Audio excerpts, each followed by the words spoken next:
नमस्कार किसान भाइयों, स्वागत है आपका हमारे चैनल एग्रीकल्चर गुरु में।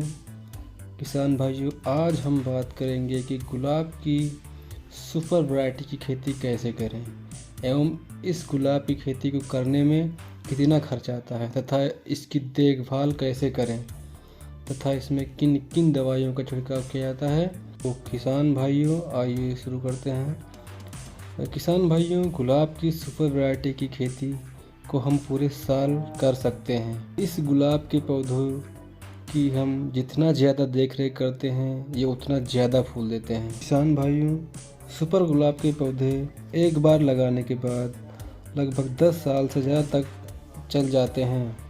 किसान भाइयों, गुलाब की खेती करने के लिए प्रति एकड़ 1 लाख का खर्चा आता है तथा गुलाब की खेती में प्रति एकड़ 3 से 4 लाख कमा भी सकते हैं साल भर में। किसान भाइयों, सुपर गुलाब की खेती करने के लिए हमें पॉली हाउस की आवश्यकता नहीं होती है। इसे हम किसी भी उपजाऊ मिट्टी में लगा सकते हैं जहाँ की साफ सब्जियाँ, हर चीज़ की फसलें होती हों, वहाँ इसको हम कर सकते हैं। किसान भाइयों, गुलाब के खेत का चयन करने से पहले हमें ये सुनिश्चित कर लेना चाहिए कि खेत में जल भराव नहीं होना चाहिए। बरसात के महीनों में ज़्यादा बारिश होने पर पानी की निकासी की आवश्यकता होती है, नहीं तो गुलाब के पौधों में पानी लगने से पौधे सूख जाते हैं। किसान भाइयों, सुपर गुलाब की खेती करने से पहले हमें खेत को अच्छी तरह से गोबर की खाद डालनी चाहिए तथा खेत की जुताई 2 फीट गहराई तक करनी चाहिए। गुलाब के खेत में पौधों को क्यारी बनाकर लगाते हैं। पौधे से पौधों की दूरी 2 फीट होनी चाहिए तथा क्यारी से क्यारी की दूरी 4 फीट होनी चाहिए। किसान भाइयों, गुलाब के पौधे हमें 15 से 20 रुपये में मिल जाते हैं। इस वैरायटी के पौधों को हम तैयार भी कर सकते हैं। किसान भाइयों, गुलाब के पौधों को हम नवंबर से मार्च तक किसी भी महीने में लगा सकते हैं, क्योंकि इन महीनों में तापमान कम होने की वजह से पौधे सूखते नहीं हैं। किसान भाइयों, गुलाब के पौधों को हमें सही समय पर सिंचाई करनी चाहिए। गर्मी के मौसम में 1 सप्ताह में सिंचाई अवश्य करें। गर्मी में 1 सप्ताह में 1 बार दवा का स्प्रे ज़रूर करना चाहिए। दोस्तों, गुलाब का पौधा लगाने के 6 महीने बाद अच्छी तरह से फूल देने लगता है। किसान भाइयों, गुलाब में हमें खरपतवार होने पर निराई गुड़ाई करानी चाहिए तथा इसमें अधिक विकास के लिए DAP, यूरिया, पोटाश जैसे हर तरह के उर्वरक का इस्तेमाल करें।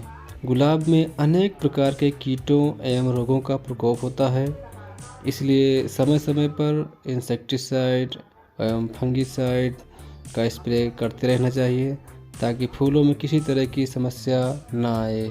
गुलाब में मुख्यतः जिन कीटनाशकों दवाइयों का स्प्रे किया जाता है, किसान भाइयों, गुलाब में अधिक फूल व कलियों का विकास के लिए हमें अनेक प्रकार की टॉनिक का स्प्रे करना चाहिए, जैसे कि सेप्टॉन, बायोवीटा, इसाबियोन, सजेंटा। किसान भाइयों, गुलाब के पौधों में ज़्यादा प्रकोप जोरई एवं भुनगा का होता है, इसलिए हमें गुलाब में भुनगे की दवाई या जोरई की दवाओं का स्प्रे ज़्यादा करना चाहिए। गुलाब में मुख्यतः जिन दवाओं का प्रयोग किया जाता है उसमें इमिडाक्लोप्रिड या आलिसान सुपर, फिब्रोनिल, साइपरमेथिन या सुपर हाग गोल्ड, बहार जैसी दवाओं का स्प्रे करना चाहिए।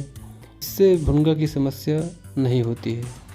यदि गुलाब के पौधों में जोरई का प्रकोप हो तो जोरई के लिए हमें एमासिन बेंजोएट 5% SG या लार्बिन जैसी अनेक प्रकार की दवाएं जो बाज़ार में उपलब्ध हों उनका स्प्रे करना चाहिए। किसान भाइयों, यदि गुलाब में किसी फंगस रोग का प्रभाव दिख रहा है तो हमें फंगीसाइड दवाओं जैसे कार्बेंडाजिम मैंकोजेब का साफ, बाविस्टिन या एंट्राकाल कार्फोफिनेब, एसिफेट या कॉपर ऑक्साइड जैसी दवाओं का स्प्रे करना चाहिए। किसान भाइयों, गुलाब के फूलों का अच्छा रेट हमें शादी विवाह के सीज़न में तथा त्योहारों में मिलता है। इसमें एक फूल की कीमत 1 से लेकर 15 रुपये तक किसान को मंडी में मिल जाती है। यदि आप किसी शहर के आसपास गुलाब की खेती करते हैं तो आप अधिक लाभ ले सकते हैं। किसान भाइयों, सुपर गुलाब फूल की मांग उत्तर प्रदेश के बड़े शहरों जैसे कि लखनऊ, बनारस, रायबरेली, अयोध्या जैसे अनेक शहरों में बहुत ज़्यादा है, क्योंकि ये गुलाब बहुत ही टिकाऊ होता है। ठंडी में इसे 10 दिन तक हम रोक सकते हैं तथा गर्मियों में 4 से 5 दिन तक रोक सकते हैं। किसान भाइयों, यदि आपको इस गुलाब के बारे में और अधिक जानना है या सुपर गुलाब के पौधों की आवश्यकता है तो आप हमसे संपर्क कर सकते हैं। गुलाब की खेती हमारे यहाँ 25 सालों से लगभग हो रही है। आप हमारे यहाँ आकर इसकी जानकारी ले सकते हैं तथा देख सकते हैं। किसान भाइयों, अगर आपको ये वीडियो अच्छा लगे तो इसे लाइक करें और शेयर करें तथा हमारे चैनल को सब्सक्राइब करें। धन्यवाद।